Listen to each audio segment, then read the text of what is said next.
মহান রব্বুল আলামিন আমাদেরকে তৌফিক দিয়েছেন, সে মহান রব্বুল আলামিনের শুকর আদায় করছি আলহামদুলিল্লাহ। সম্মানিত সাথীরা,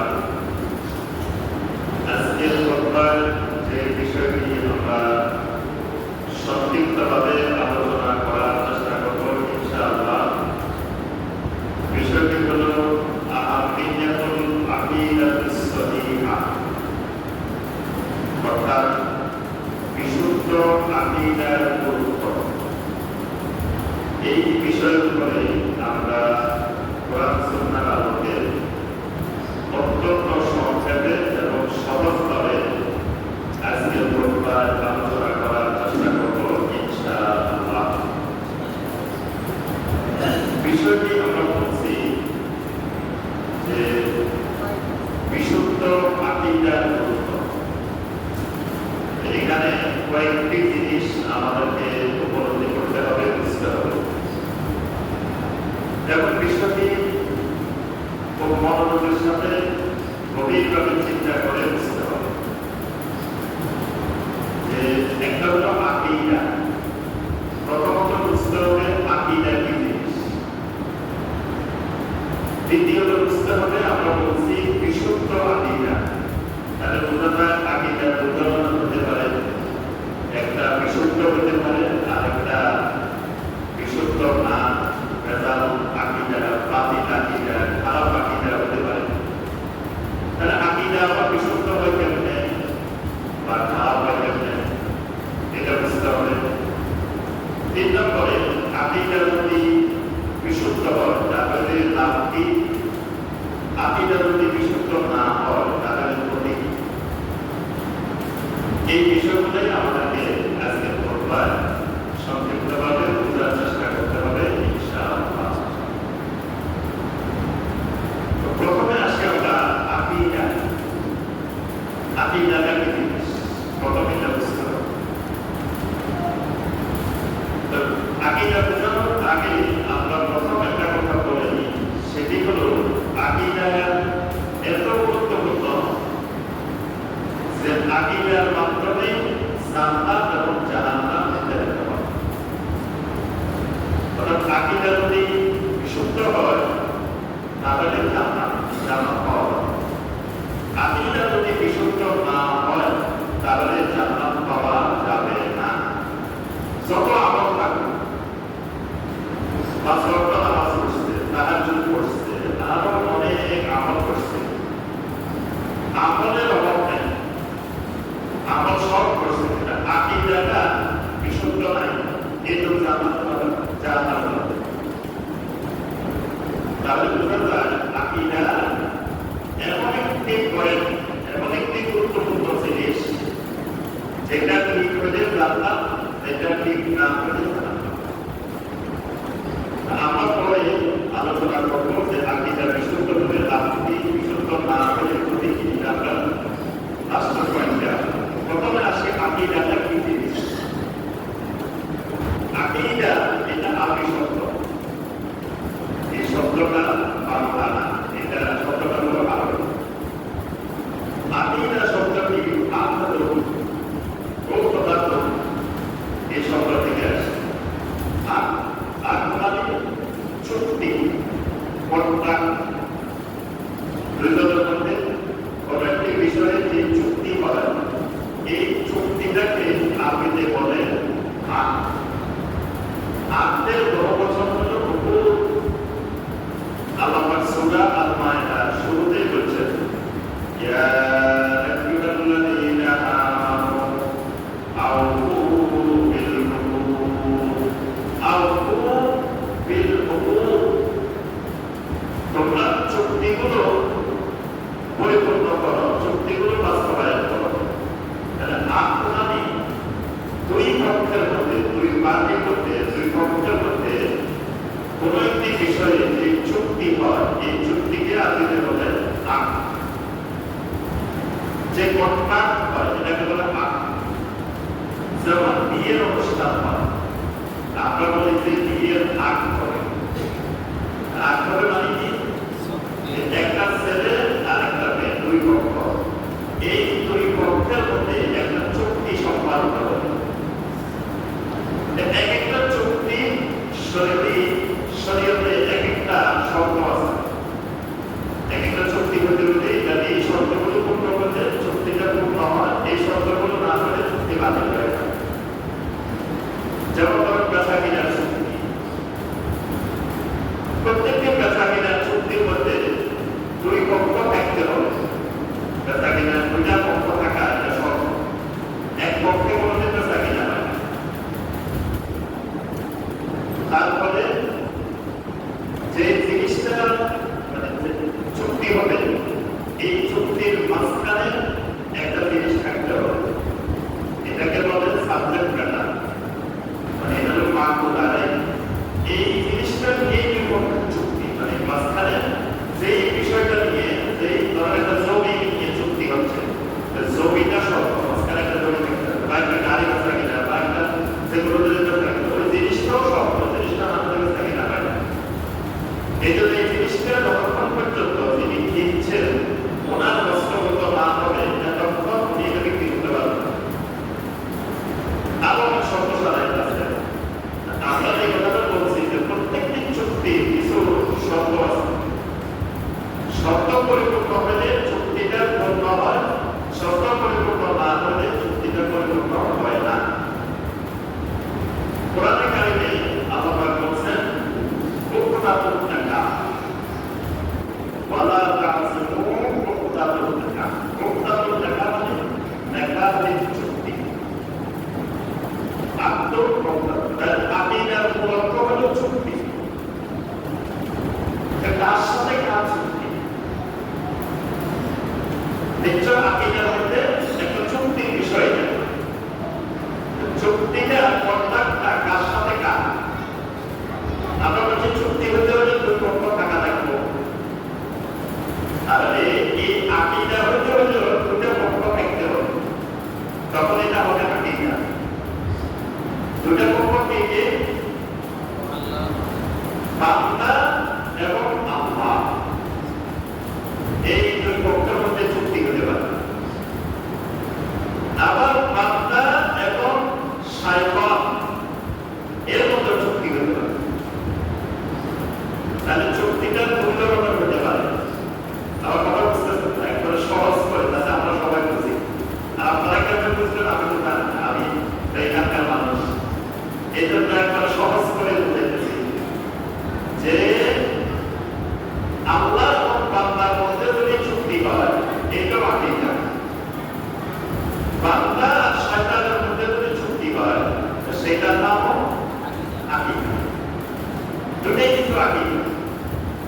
আমি শয়তান বলছি, ইবলিস বলি না। ইবলিস আর শয়তানে কিন্তু পার্থক্য আছে। শয়তানটা অনেক ব্যাপক, ইবলিসটা শয়তানের একটা অংশ। মানে ইবলিস হলো অনেকগুলো শয়তানের মধ্য থেকে একটা শয়তান হলো ইবলিস। শয়তান মানুষ থেকে হতে পারে, মানুষও শয়তান হতে পারে, জিনও শয়তান হতে পারে, আবার ইবলিসও শয়তান। এই জন্য ইবলিস হলো শয়তানের একটা প্রকার, এর বাইরে আরো শয়তান আছে। অনেক এলাকায় ইবলিস তাও লাগে না। দেখ ইবলিস যখন দেখে ওই এলাকায় তার থেকে আরো বড় ইবলিস ওই এলাকায় আছে, দেখবো আমার এই এলাকায় আসার দরকার নাই, আমার বড় ভাই আছে। অনেক মানুষ ইবলিসের থেকে মারাত্মক, যে এলাকায় ওই ইবলিসের থেকে মারাত্মক খারাপ লোক থাকে ওই এলাকার ইবলিস যায় না, ইবলিসের ওই এলাকার কাজ করা লাগে না। এই জন্য শয়তান, এটা তো দেখেন আল্লাহ পাক কিন্তু ইবলিস থেকে আল্লাহর কাছে পানা চাইতে বলেন না। আউযু বিল্লাহি মিনাশ শাইতানির রাজীম। শাইতানির রাজীম, শয়তান থেকে আল্লাহর কাছে পানা চাইতে বলেন, ইবলিস থেকে না। এই শয়তানের ভিতরে মানুষও আছে, জিনও আছে, ইবলিসও আছে। এখন আপনাদের বলছি যে বান্দার সাথে ইবলিসের, বান্দার সাথে শয়তানেরও চুক্তি হতে পারে, আবার বান্দার সাথে আল্লাহরও চুক্তি হতে পারে। দুটোই আকিদা। চুক্তিটা যদি হয় বান্দার সাথে আল্লাহ, এটা হলো সহি আকীদা, এটা বিশুদ্ধ আকীদা, খাঁটি আকীদা, দীর্ঘকাল আকীদা।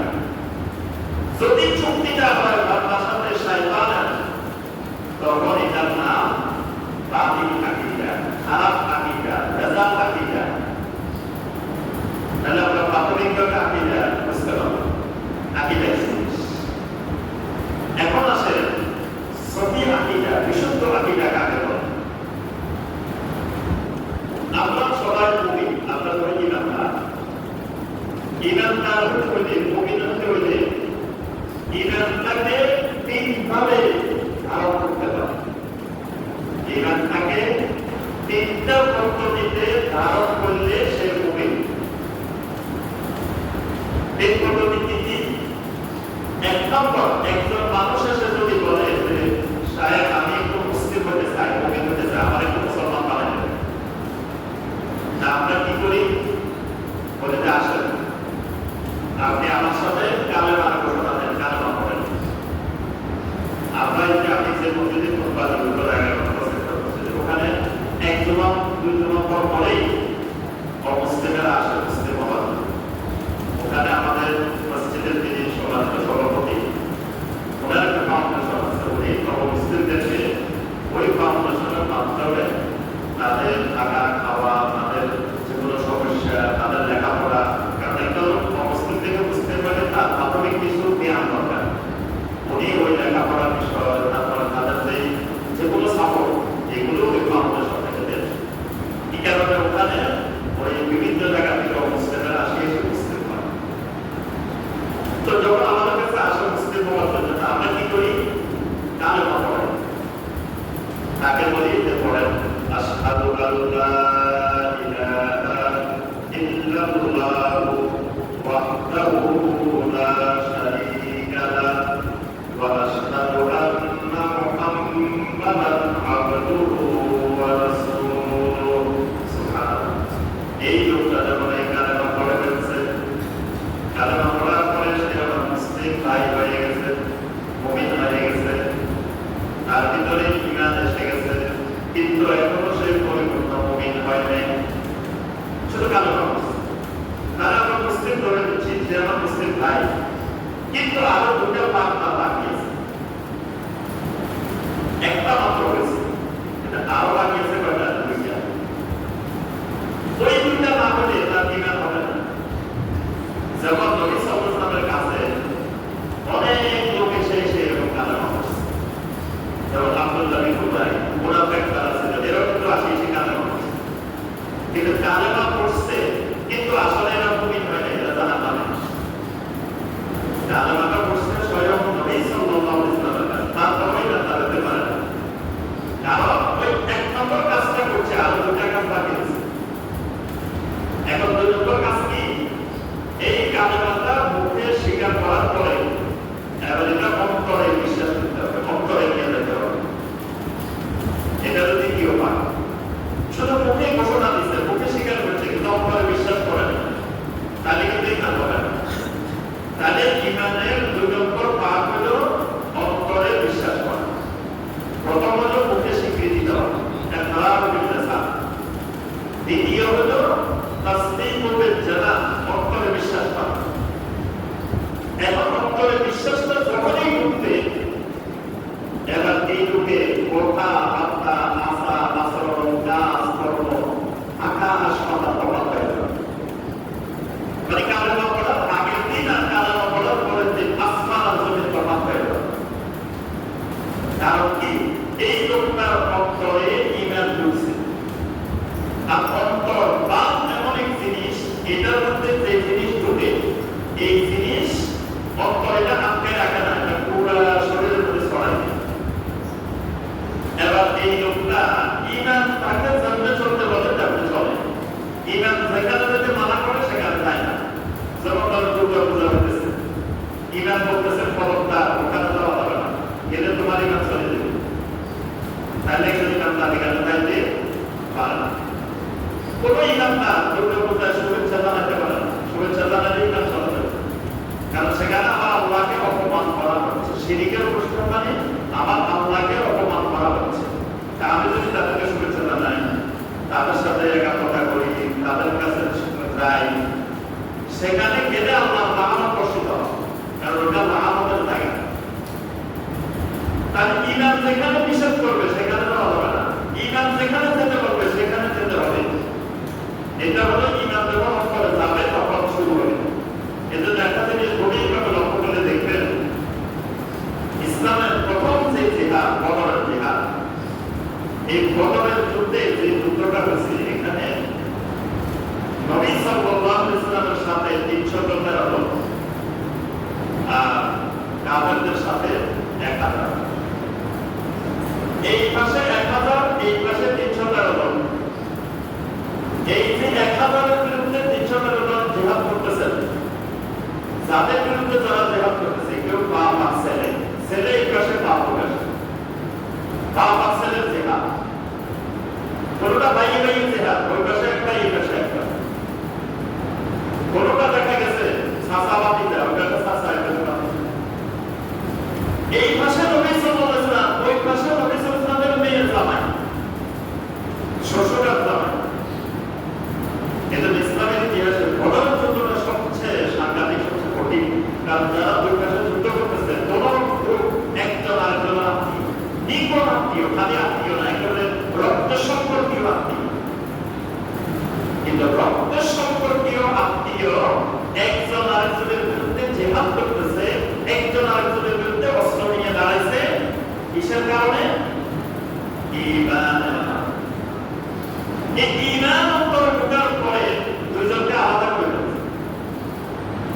একজন বাতিল আকীদার কারণে, খারাপ আকীদার কারণে শিরক কুফরকে প্রতিষ্ঠা করার জন্য ইসলামকে বিচ্ছিন্ন করতে চায়, আরেকজন বিশুদ্ধ আকীদার কারণে ইসলামকে প্রতিষ্ঠা করার জন্য জীবন দিয়ে দেওয়ার জন্য বদরে দাঁড়িয়েছে। এটা তো বদরে সাহাবীদের এক মর্যাদা। আল্লাহ, সাহাবায়ে কেরামের মধ্যে সবচেয়ে মর্যাদাবান সাহাবী বদরে সাহাবী। নবী সাল্লাল্লাহু আলাইহি ওয়াসাল্লাম বলেন, আল্লাহ পাক বদরে সাহাবীদেরকে বলে দিয়েছেন, এর মানো মাসে তোমরা তোমরা যা মনে চায় তাই করো, আমি আল্লাহ তোমাদের সব কিছু মাফ করে দিয়েছি। বদরে সাহাবীদেরকে আল্লাহ বলেছেন, যা মনে চায় তাই করো। বদরে সাহাবীরা যদি বদরের পরে এক ওয়াক্ত নামাজ না পড়তেন, একটা আমল না করতেন, তাও আল্লাহ সব মাফ করে দিয়েছেন।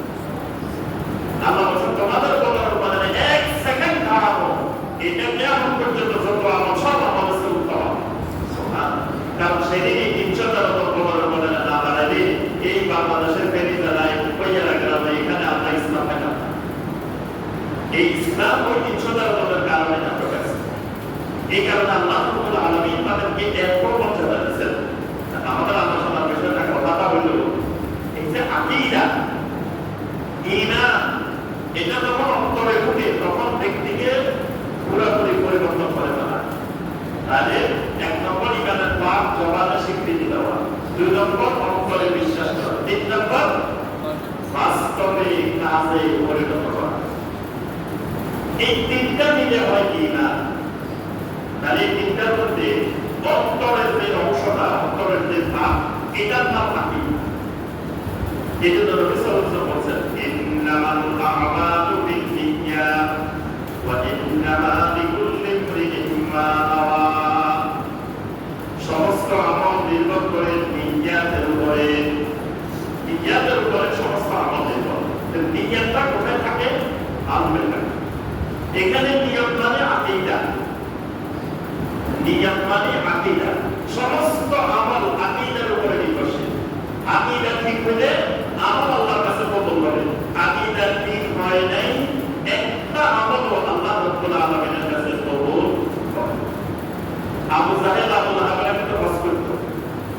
আবু জাহেল আবু লাহাবের প্রতি বছর হজ করত।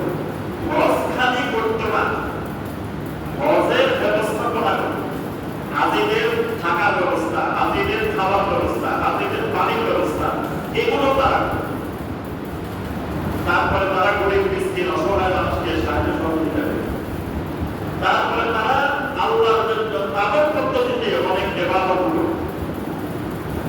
কিন্তু একটা ইবাদত, একটা হজ আল্লাহ রাব্বুল আলামিনের কাছে তাদের কবুল হয় নাই। কেন হয় নাই? তাদের ঈমান, তাদের বিশুদ্ধ আকীদা ছিল না। বিশুদ্ধ আকীদার অভাবে কোনো আমল আল্লাহর কাছে কবুল হয় নাই। তাহলে আমরা বুঝলাম সহিহ আকীদা কাকে বলে, বিশুদ্ধ আকীদা কাকে বলে। যে ঈমানের দ্বিতীয় যে অংশটা, এই অংশটাকে বলা হয় আকীদা। এই অংশটার নাম বিশুদ্ধ আকীদা। এই অংশটা ঠিক হইলে বাকি সব ঠিক হয়ে যায়, বাকি আমলটা সংশোধন হয়ে যায়, আমলটা ঠিক হয়ে যায়। এই অংশ গণ্ডগোল হলে সব গণ্ডগোল হয়। এই জন্য নবী সাল্লাল্লাহু আলাইহি ওয়াসাল্লাম বলেন, আলা ওয়া ইন্না ফিল জাসাদিল মুদগা, জেনে রাখো মানুষের শরীরের মধ্যে একটা গোশতের টুকরা আছে। ইযা সালুহাত সালুহাল জাসাদু কুল্লুহু, যখন এটা ঠিক হয়ে যায় তখন তার পুরো শরীর ঠিক হয়ে যায়। ওয়া ইযা ফাসাদাত ফাসাদাল জাসাদু কুল্লুহু, এটা যদি নষ্ট হয়ে যায় তার পুরো শরীর নষ্ট হয়ে যায়। আলা ওয়া হিয়াল কালব, জেনে রাখো এটাই হলো কালব, এটাই হলো অন্তর, এটাই হলো কালব, এটাই হলো কালব। এই কালব মানে আকীদা, মানে এইটা ঠিক হইলে বাকি সব ঠিক হয়। এটাতে গণ্ডগোল হলে বাকি সব কিছুর মধ্যে গণ্ডগোল হয়ে যায়। তাহলে এবার আসলে আমাদের 3 নম্বর পয়েন্ট, আকীদা বিশুদ্ধ হইলে লাভ কি, আকীদা খারাপ হইলে সমস্যা। আকীদা বিশুদ্ধ মানে কি, আকীদা খারাপ মানে কি? মানে আমরা বুঝবো কেমন না আকীদা আমার ঠিক আছে না আকীদা গণ্ডগোল আছে। আকীদাটা যদি, আমার বিশ্বাসটা যদি কোরআন এবং সুন্নাহর মধ্যে যেভাবে আছে ওই অনুযায়ী যদি আমার বিশ্বাসটা হয়, আমার আকীদাটা হয়, তাহলে বুঝতে হবে আমার আকীদাটা ঠিক আছে। যদি কোরআন সুন্নাহ অনুযায়ী আমার বিশ্বাসটা না হয়, তাহলে বুঝতে হবে আমার আকীদাটা ঠিক নাই, মানে আমার আকীদা বিশুদ্ধ না, আমার আকীদাটা গণ্ডগোল আছে। যেমন ধরেন, প্রথমে আমাকে আপনাকে আকীদা ঠিক করতে হবে আল্লাহ রাব্বুল আলামিনের ব্যাপারে, যে আল্লাহ সুবহানাহু ওয়া তাআলার ব্যাপারে কিছু বিশ্বাস, কিছু আকীদা, এটা এক নম্বরে ঠিক করতে হবে। এটা ঠিক না হলে বাকি কোনোটাই ঠিক হবে না। এটা ঠিক করতে কি অনেকগুলো বিষয়, আমরা তো একটা উদাহরণ দিলে বুঝতে পারবেন। যেমন ধরেন আল্লাহ রাব্বুল আলামিনকে কোন মানুষ দেখছে? আল্লাহ সুবহানাহু ওয়া তাআলাকে কোন মানুষ দেখেন নাই। এমনকি নবী সাল্লাল্লাহু আলাইহি ওয়াসাল্লাম আল্লাহ রাব্বুল আলামিনকে সরাসরি দেখেন নাই। মেরাজের রাত্রিতে নবী সাল্লাল্লাহু আলাইহি ওয়াসাল্লামকে আল্লাহ রাব্বুল আলামিন সপ্তম আকাশের উপরে সিদরাতুল মুনতাহা পর্যন্ত নিয়ে গেছেন, কিন্তু আল্লাহ রাব্বুল আলামিনকে নবী সাল্লাল্লাহু আলাইহি ওয়াসাল্লাম সরাসরি দেখেন নাই। কারণ আল্লাহ রাব্বুল আলামিন নূর, আর আল্লাহ যে নূর, সেই নূর মানুষের এই চোখ দিয়ে দেখা সম্ভব না। মুসা আলাইহিস সালাম আল্লাহকে দেখতে চাইছিলেন, কিন্তু যখন আল্লাহ রাব্বুল আলামিনের একটু নূর আসছে তখন সবাই বেহুশ হয়ে গেছে। আফারা মুসা সাল্লাল্লাহু আলাইহি বেহুশ হয়ে গেছে, দেখা সম্ভব না, যেটা কোনো মানুষ দেখেন না। এখন আল্লাহ রাব্বুল আলামিনকে কোনো মানুষ দেখেন না, তাহলে এখন আল্লাহ কেন? আল্লাহর ব্যাপারে একটা বিশ্বাস আমার থাকতে হবে। আল্লাহকে যেহেতু দেখিনি, দেখলে তো নবী সাল্লাল্লাহু আলাইহি ওয়াসাল্লাম বলে দিলেন আল্লাহ এরকম এরকম এরকম, তাহলে আল্লাহ কেমন এটার ব্যাপারে তো আমার একটা বিশ্বাস পরিষ্কার থাকা লাগবে। এখন আল্লাহ রাব্বুল আলামিন কোরআনে কারিমে, নবী সাল্লাল্লাহু আলাইহি ওয়াসাল্লাম হাদিসে আল্লাহর যে পরিচয় দিয়েছেন, সেভাবে পরিচয় দিয়েছেন, যতটুকু পরিচয় দিয়েছেন ঠিক ততটুকুর মধ্যে সীমাবদ্ধ দেখতে হবে। এর বাহিরে আর কোনো বিশ্বাস পোষণ করলে বুঝতে হবে আকীদা ঠিক নেই। তো কোরআন সুন্নাহ আল্লাহর ব্যাপারে কি পরিচয় দেওয়া হয়েছে?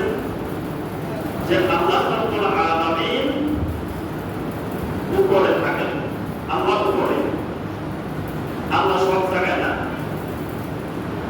আল্লাহ রাব্বুল আলামিন ফিস সামা, কোরআনে কারিমে অনেক আয়াতে আছে। যেমন নবী সাল্লাল্লাহু আলাইহি ওয়াসাল্লাম জান্নাত পরিবর্তন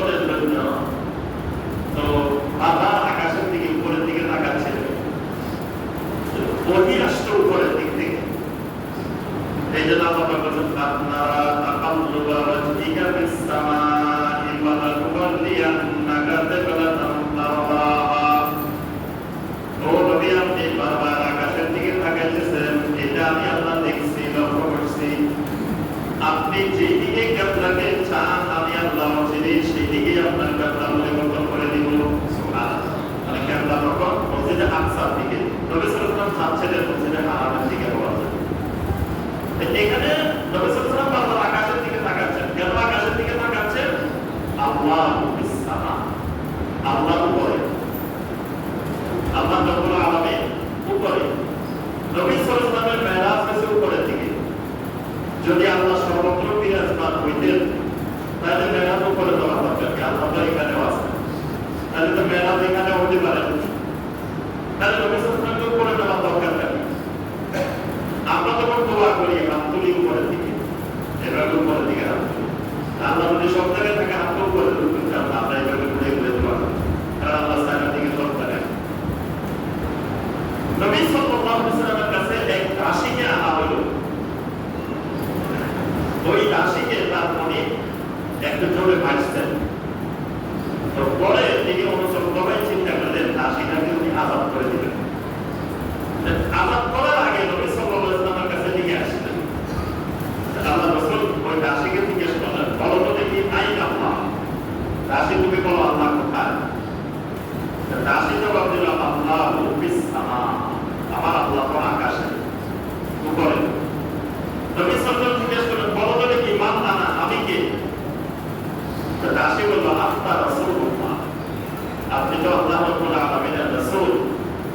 নবী সাল্লাল্লাহু আলাইহি ওয়াসাল্লাম আতিকহা ফাইন্নাহা মুমিনা, দাসীটাকে আজাদ করে দাও কারণ এ তো মুমিনা। সুবহানাল্লাহ। তাহলে নবী সাল্লাল্লাহু আলাইহি ওয়াসাল্লাম দুইটা প্রশ্ন করে টেস্ট করছেন, পরীক্ষা করে দেখছেন যে মুমিন কিনা। যে দুইটা প্রশ্ন করছেন, প্রথম প্রশ্নটা আল্লাহ কোথায়, আল্লাহ কোথায়।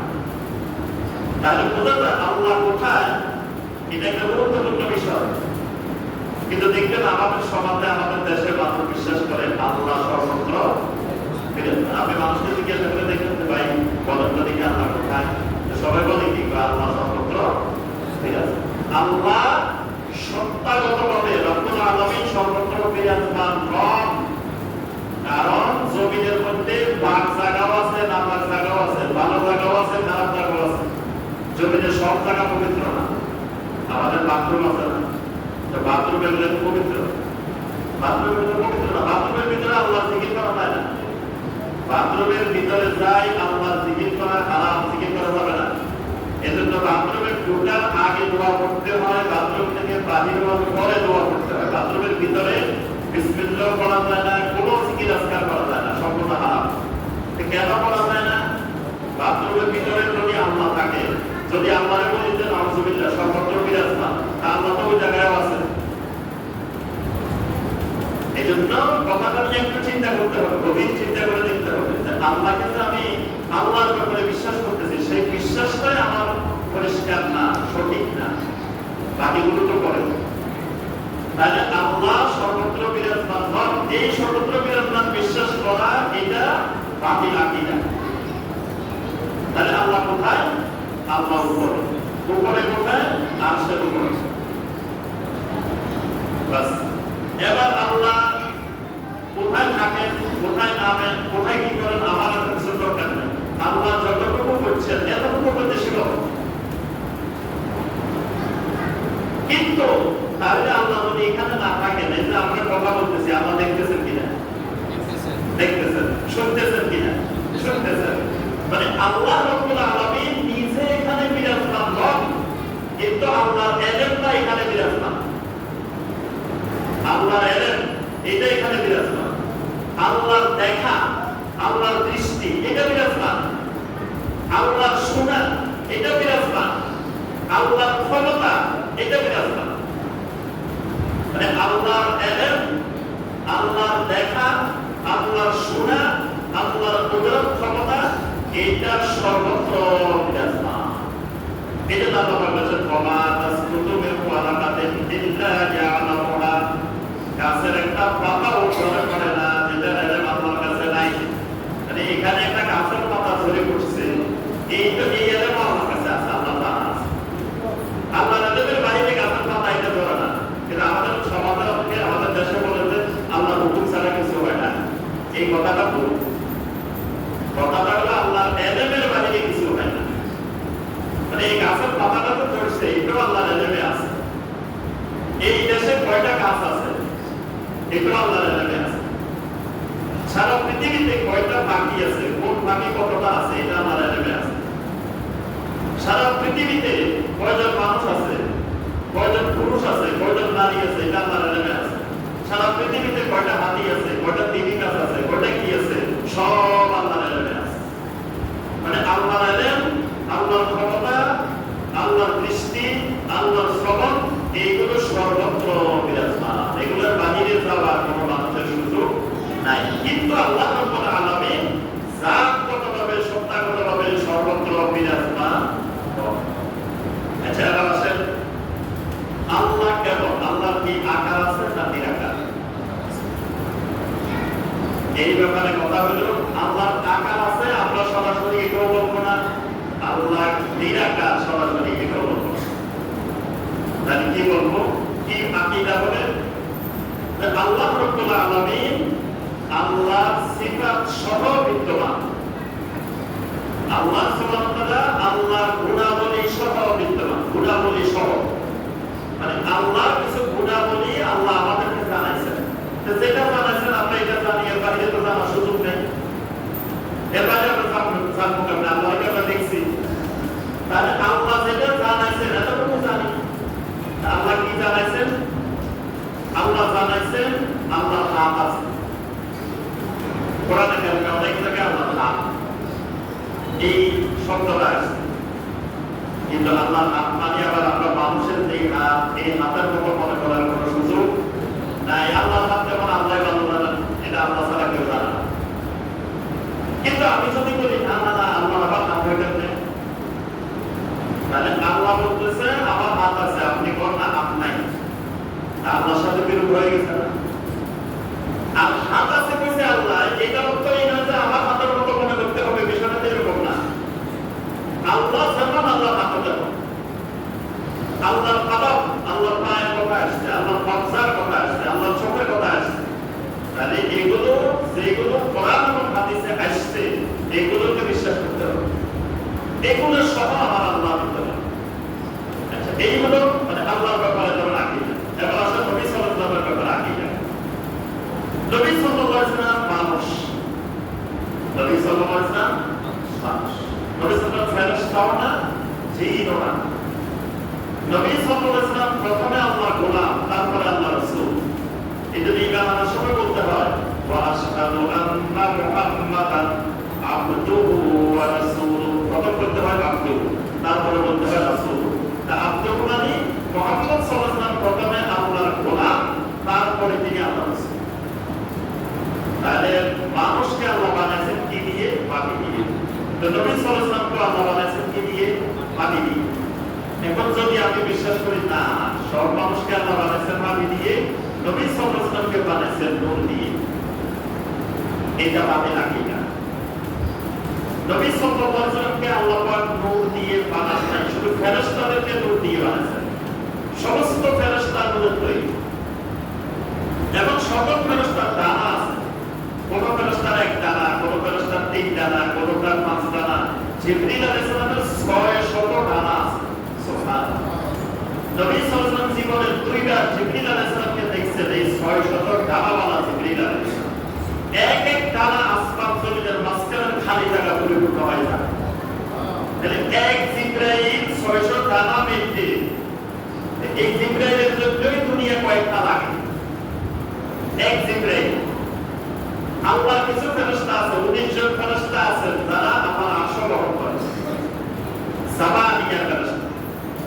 এই ফেরেশতাগুলো মাথার উপরে পানি ঢালতে কাপ পর্যন্ত আসতে 6 মাস লাগে।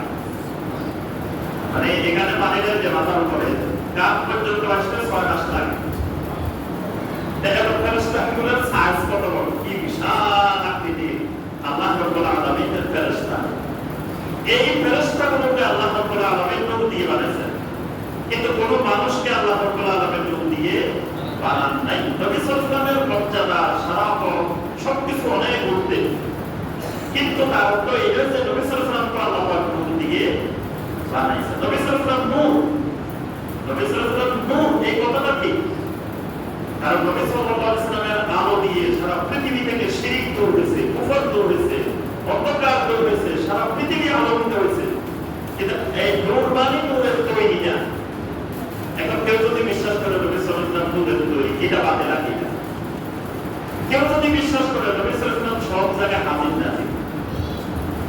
আল্লাহ রাব্বুল আলামিনের ইলম সব জায়গায় হাজির নাজির, আল্লাহর ক্ষমতা সব জায়গায় হাজির নাজির, আল্লাহর শ্রবণ সব জায়গায় হাজির নাজির, কিন্তু নবী সাল্লাল্লাহু আলাইহি ওয়াসাল্লাম সব জায়গায় হাজির নাজির নন। নবী সাল্লাল্লাহু আলাইহি ওয়াসাল্লাম যদি বলে কই আলেমুল গায়ব, তিনি গায়ব না, এটা বাতিল আকীদা। আচ্ছা, এরপর আসেন সহিহ আকীদা, বাতিল আকীদা। আল্লাহ রাব্বুল আলামিনের যারা বলি, যারা আল্লাহ সুবহানাহু ওয়া তাআলা বলি, আল্লাহর বন্ধু, আল্লাহর ওলি কারা? আল্লাহর জমিনে যত ইমানদার আছে সবাই আল্লাহ রাব্বুল আলামিনের ওলি। যত মুমিন আছে পৃথিবীতে সবাই আল্লাহর ওলি, আল্লাহর বন্ধু। আমরা এখানে যারা আছি সবাই আল্লাহর ওলি। এই সন্দেহ আছে? অনেকে বলতেছে না, সন্দেহ আছে। আমরা আবার আল্লাহর ওলি হই কেমনে? যদি আপনার ইমান থাকে আপনি আল্লাহর ওলি, যদি ইমান না থাকে তাহলে ওলি হওয়ার সম্ভাবনা নাই। কারণ ওলি হওয়ার গুণই হলো ইমান। সূরা ইউনূসের ৬৩ নম্বর আয়াত আল্লাহ পাক বলেন, যার ভিতরে ঈমান আছে, যার ভিতরে তাকওয়া আছে, এরা সবাই আমার ওলি। সূরা আল বাকারার ২৫৭ নম্বর আয়াত আল্লাহ পাক বলেন, আল্লাহু ওয়ালিয়্যুল্লাযীনা আমানু, যত ঈমানদার আছে সব ঈমানদার আমি আল্লাহর ওলি, বন্ধু। ওলি মানে বন্ধু। ঈমানদাররা আল্লাহর বন্ধু জমি। এখন যদি আমি মনে করি যে তবে বন্ধুর মধ্যে বন্ধুত্বের বেশি আর কম আছে, ধরেন একজন খুব তাকওয়াবান, খুব আমলদার, তাহলে তিনি আল্লাহর বন্ধুত্ব তার সাথে বেশি। আবার কারো কম বেশি হতে পারে, সবার বন্ধুত্ব আল্লাহর সাথে সমান না। এখন যার বন্ধুত্বটা বেশি, এখন আমরা তো বাহ্যিক দেখি, বাহ্যিকভাবে আমরা বিচার করি, কিন্তু অন্তরের খবর, অন্তরের অবস্থা আল্লাহ ছাড়া কোনো বান্দার পক্ষে জানা সম্ভব নয়। এই জন্য পৃথিবীর কোন মানুষকে আল্লাহর ওলি স্বীকৃতি দেওয়া যায় না। আল্লাহর জমিনে কোন মানুষকে যদি আপনি বলতে ডক্টর ইমাম হোসেন আল্লাহর ওলি, আপনি শিরক করেছেন, আপনি বড় গুনার কাছে। কারণ আমি যে আল্লাহর ওলি আপনি জানলেন কেমনে? জানার উৎসটা কি? কারণ আল্লাহর ওলি হতে হলে দুটো জিনিস লাগে, একটা ঈমান, একটা তাকওয়া। দুটো জিনিসের অন্তরের জিনিস, গোপন জিনিস, এটা প্রকাশ্যে কেউ দেখে না, জানা না, এটা একমাত্র আল্লাহ জানে। পৃথিবীতে যতটুকু অনেক মানুষ দেখা গেছে প্রকাশ্যে অনেক ভালো মানুষ, কিন্তু অন্তরের দিক থেকে তার আকীদা ঠিক ছিল না, খারাপ ছিল। নবী সাল্লাল্লাহু আলাইহি ওয়াসাল্লাম শুধু মুনাফিক ছাড়া, এটাকে বাহ্যিকভাবে দেখলে তো মনে হতো ওরা আল্লাহর কত বড় মুসলিম, কত বড় সাহাবী, এটা আসলে তারা ছিল মুনাফিক। তাহলে অন্তরের অবস্থা, এমনকি নবী সাল্লাল্লাহু আলাইহি ওয়াসাল্লামের সাথে জিহাদ করছে, নবী সাল্লাল্লাহু আলাইহি ওয়াসাল্লামের সাথে জিহাদ করে জিহাদের ময়দানে মারা গেছে, সাহাবায়ে কেরাম বলতেছেন এত শহীদ হয়েছে, আল্লাহ রাসূল বলেন এত জাহান্নামে গেছে। তাহলে বাহ্যিকভাবে মনে হচ্ছে যে এই লোকটা জান্নাতে চলে গেছে, কারণ যেখানে নবী সাল্লাল্লাহু আলাইহি ওয়াসাল্লামের নেতৃত্বে জিহাদে অংশগ্রহণ করে মারা গেছে, তাহলে তো আমরা বাহ্যিকভাবে বলতে পারি যে লোকটা জান্নাতে গেছে। কিন্তু নবী সাল্লাল্লাহু আলাইহি ওয়াসাল্লাম বলতেছেন না, লোকটা জাহান্নামে গেছে, কারণ নবী সাল্লাল্লাহু আলাইহি ওয়াসাল্লামকে আল্লাহ পাক জানাইছেন। তাহলে বোঝা গেল পৃথিবীর কোন মানুষের অন্তরের অবস্থা আরেকজনের পক্ষে জানা সম্ভব নয়। এই জন্য পৃথিবীর কোন মানুষকে যত আল্লাহওয়ালা, যত দিনদার, যত মুত্তাকি, যত সালেহীন হোক, মানুষেরা কোনদিন ঘোষণা দিতে পারবে না তুমি আল্লাহর ওলি। এই আল্লাহর ওলি ঘোষণা দেওয়া মানে আপনি এলমে গায়েবের ক্ষমতা আপনার হাতে দিচ্ছেন, আপনি গায়েব জানেন না, আপনি জানেন কেমন উনি যে আল্লাহ বিশেষ ওলি। ওলি তো মুমিন সবাই, আর আপনি ওনাকে বিশেষভাবে বলতেছেন যে উনি আল্লাহর ওলি, তার অর্থ হলো গায়েবের খবর আপনি জানেন। এই গায়েবের খবর জানাটাই শিরক। এই জন্য গণকের কাছে কিছু জিজ্ঞাসা করা শিরক। কেন? গণক আপনার খবর কেমনে জানবে? জিন হুজুরের কাছে যাই কিছু জিজ্ঞাসা করা শিরক, কারণ জিন হুজুর আমার চেয়ে বোকা, আপনার চেয়ে বোকা। জিনেরা কিন্তু আমাদের থেকে চালাক না, আমাদের থেকে বোকা। আমরা যখন জিনের কাছে যাই, জিন তখন আসে, দেখো মানুষগুলা আমরা তো কিছু জানি না, আমাদের থেকে বেশি জানে, অথচ এরা আসছে আমাদের কাছে জানার জন্য। সুলাইমান আলাইহিস সালাম মসজিদে আকসা তৈরি করছেন জিনদেরকে নিয়ে। এখন সুলাইমান আলাইহিস সালামের মৃত্যু চলে আসছে। সুলাইমান আলাইহিস সালাম বলেন, আল্লাহ আমার যদি এখন মৃত্যু হয় চলে যাবো, এখনো মসজিদে আকসার কাজ কমপ্লিট হয়নি, জিনারা চলে গেলে কাজ কমপ্লিট হলো না, এটা তো অসম্পূর্ণ থাকবে। এখন আল্লাহ সুবহানাহু ওয়া তাআলা সুলাইমান আলাইহিস সালামের মৃত্যু দিলেন, কিন্তু সুলাইমান আলাইহিস সালাম এরকম একটা লাঠি নিয়ে মৃত্যুর পরেও দীর্ঘ সময় এইভাবে দাঁড়িয়েছে, মারা গেছেন কিন্তু মারা যাওয়ার পরেও লাঠি নিয়ে দাঁড়াইছে। এখন জিনেরা প্রতিদিন কাজ করে, কাজ করিয়া সে সন্ধ্যায় হিসাব দেয় সুলাইমান আলাইহিস সালাম, আজকে কাজ এতটুকু হয়েছে, এতটুকু বাকি আছে, হিসাব দিয়ে চলে যায়। এভাবে অনেক দিন হিসাব দিছে। এখন যেদিন কাজ শেষ ওই দিন আসে হিসাব দিছে, দেওয়ার পরে সুলাইমান আলাইহিস সালামের এই লাঠি কোথায় ধরে গেছে, এটা পাঙ্কি সুলাইমান আলাইহিস সালাম খাদ্য পড়ে গেছে। এবার জিনেরা বুঝছে যে সুলাইমান আলাইহিস সালাম তো মারা গেছে। এই বুঝতে যদি আগে বুঝতো, ওরা কিন্তু সব মারা যেত, সব কাজ করতো না। আল্লাহ সুবহানাহু ওয়া তাআলা যদি বুঝতে দেন, তাহলে এরা তো আমাদের থেকে বোকা। ওদের সামনে সুলাইমান আলাইহিস সালাম মারা গেছে, মরা মানুষ মারা গেছে, কিন্তু ওরা এটাই বুঝতে পারে নাই যে সেই দিন কেমনে জানে আমার কি হয়েছে না হয়েছে। কিন্তু মানুষেরা জিনের কাছে যায় জানার জন্য, তাহলে জিনের কাছে যাওয়া শিরক। কেন? জিন কোনো কাজ জানে না, আমার কি হয়েছে না হয়েছে জিন কোনোদিন বলতে পারবে না, তারপরে কোনো ব্যক্তি কোনো মানুষ বলতে পারবে না। এগুলো কোনো বড়কের কাছে যদি আপনি জিজ্ঞাসা করেন আমার রাশিটা একটু দেখেন তো, আমার হাতটা একটু বলি দেখেন তো, 40 দিন পর্যন্ত নবী সাল্লাল্লাহু আলাইহি ওয়াসাল্লাম বলেন তার কোনো ইবাদত আল্লাহ কবুল করবে না।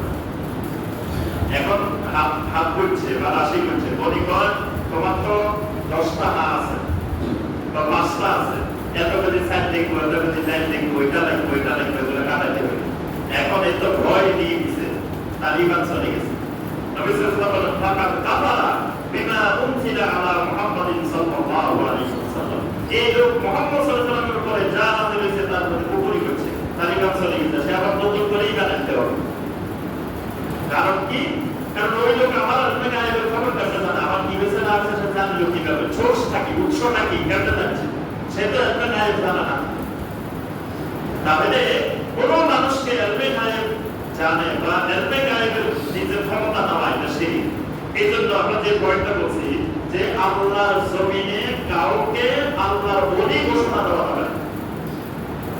এই জন্য দেখেন পুরা সৌদি আরব ঘুরে দেখেন, সৌদি আরব, কাতার, কুয়েত, বাহরাইন, দুবাই, এই আরব বিশ্ব যেটা আছে পুরা আরব দুনিয়া ঘুরে ঘুরে দেখেন, দেখবেন যে কোনো জায়গায় একটা নির্দিষ্ট আল্লাহর ওলি বুঝতে পারবেন। পুরা দেশগুলো যারা আরব দেশে গেছে তারা দেখে এসেছে, যারা জান নাই তারা খবর দিবেন যে পুরা আরব দুনিয়া খুঁজি একটা আল্লাহর ওলি খুঁজে পাবেন না। তা আল্লাহর ওলি ওই দেশে হয় না, খালি বাংলাদেশে, ইন্ডিয়া, পাকিস্তানে হয় কেন? ওই দেশে আল্লাহর ওলি তৈরি হয় না। ওই দেশে আমাদের থেকে আল্লাহর ওলি বেশি, কিন্তু সেখানে মানুষ ইলমে গায়েবের ক্ষমতা হাতে নেয় না, আল্লাহর ওলি দিয়ে ব্যবসা করে না। এই কারণে ওখানে মানুষ এই কারণে আল্লাহর ওলি ঘোষণা দেয় না, কিন্তু এখানে আল্লাহর ওলির ব্যবসা হয়। সাধারণ মানুষের জ্ঞান না থাকার কারণে এই ব্যাপারে কিছু মানুষ ধর্ম ব্যবসা চালু করে, ওলির নাম দিয়ে, বেলায়েতের নাম দিয়ে ব্যবসা বাণিজ্য করে। মরা মানুষের চেয়ে মরা ওলির ক্ষমতা আরো বেড়ে যায় দেশে। কিন্তু নিকট মরার কাছে বেশি চায়, জিন্দার চাইতে মরার কাছে বেশি চায়। কেন মরার কাছে বেশি চায়? মানুষ বিশ্বাস করে যে মারা যাওয়ার পরে ওনার ক্ষমতা আরো বাড়ে গেছে। অথচ মারা যাওয়ার পরে কোনো ক্ষমতা নাই, যা বড় পরিমাণ ক্ষমতা নেই। জিন্দার থাকতে হয়তো উনি কিছু আপনার টাকা দিলেও সহযোগিতা করার ক্ষমতা আছে, আর কিছু পারেন না, 100 টাকা 200 টাকা হলেও দিতে পারে, মরে গেলে এটাও দিতে পারে। তিনি যত বড় আল্লাহর ওলি, যত বড় তাকওয়াবান হন, মারা যাওয়ার পরে তার করার মতো কোনো ক্ষমতা তার পরিবারও নাই। অথচ মানুষ, বোকা মানুষগুলো গরু নিয়ে, ছাগল নিয়ে, খাসি নিয়ে, মুরগি নিয়ে, কত কিছু নিয়ে ওই মরা ওলির কাছে, যে মারা গেছে তার কাছে ঢুকাই গেছে। তার উত্তর হলো আকীদা নষ্ট হয়ে গেছে। তাহলে বোঝা গেল আকীদা যদি বিশুদ্ধ থাকে জান্নাত পাওয়া যাবে। এজন্য সহিহ মুসলিমের হাদিস, আল্লাহ রাব্বুল আলামিন বলেন হাদিসে কুদসি, মান লাকিয়ানি বিল মুরাবিল আরদি খাতিয়াতান, যদি আমার কোনো বান্দাকে আমাদের ময়দানে আমি আল্লাহর সামনে আসে এমন অবস্থায় সারা দুনিয়া পরিমাণ গুনাহ আর গুনাহ, গুনাহ আর গুনাহ, এত গুনাহ করছে শেষ নাই, দুনিয়া ভর্তি গুনাহ, কিন্তু লা ইউশরিকু বিহি শাইআ, জীবনে একবারও আমি আল্লাহর সাথে কোনোদিন শিরক করে নাই, কোনোদিন কোনো মাজারে যায় নাই, কোনো মাজারে একটা টাকাও দেয় নাই, কোনো মাজারে গরু ছাগল খাসি মুরগি দেয় নাই, কোনো গণকের কাছে যায় নাই। তারপরে আপনার যত রকমের শিরিক আছে, কোন শিরিক কোথাও কোনোদিন মানব করে নাই, একটা টাকাও আল্লাহর ঘর ছাড়া, মসজিদ মাদ্রাসা ছাড়া কোথাও কোনো মাজারের জন্য মানব করে নাই, কোথাও চেষ্টা করে নাই আল্লাহ ছাড়া কাউকে, কিন্তু গুনাহ করছে, শিরিক করে।